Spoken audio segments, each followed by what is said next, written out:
Hello guys, it's me again, Jandystyle, and welcome back to our YouTube channel. For today's video guys, is mag-hair color tutorial na naman tayo para at least man lang mayroon kayong konting kaalaman o para sa akin or konting idea para share lang tayo lahat guys. So guys, before tayo mag-start, sana nakasubscribe ka na sa channel ko.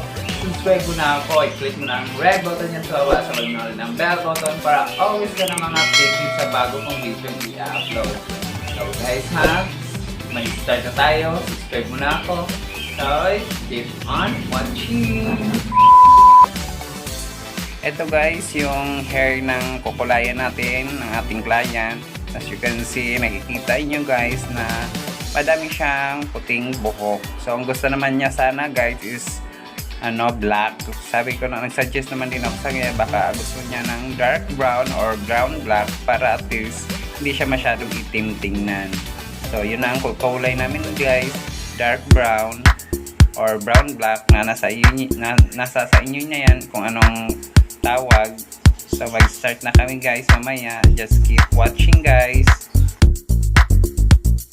Ito guys, yung gagamitin kong product guys is Goldmon is dark golden brown 733 at saka itong 2.0 is black shade color at saka lagyan ko din siya ng dark brown na 30 at saka yung gagamitin ko guys na oxidizing cream is Simon is 6% lang guys.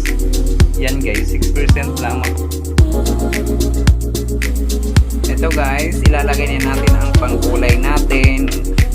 Lagay natin sa ating non-metallic bowl or bowl. Lagay natin yun guys, yung product na pinakita ko sa inyo. Yan.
Para maayos talaga nating applyan.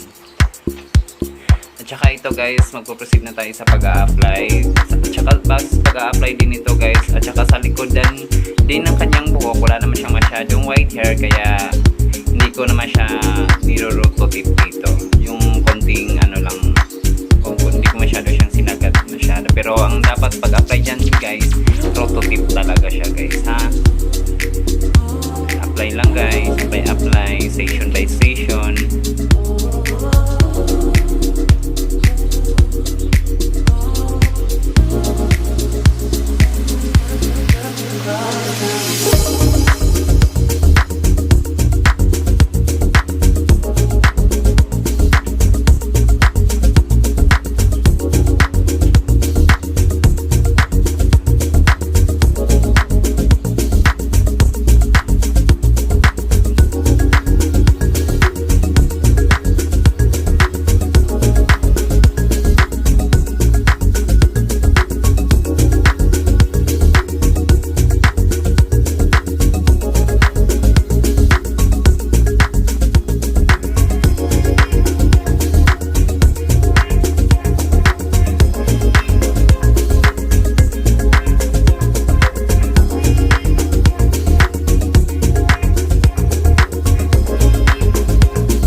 Ibababad muna natin mga almost 35 to 45 minutes lang guys.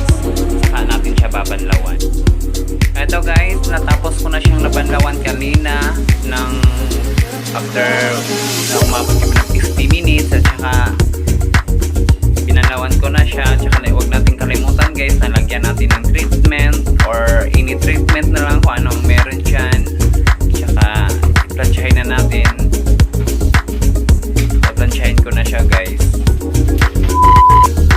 Eto na guys, tapos na natin nakulayan ang ating client for today. So as you can see guys, hindi siya nag-color black. Kasi meron din kasing iba guys na magsasabi na kukulay sila ng dark brown or medium brown yung na tapos ang kinalabasan is black. So yan yung way ko guys para hindi talaga siya magpa-black ang kilabasan ng kanyang color. So as you can see guys, parang brown black siya or dark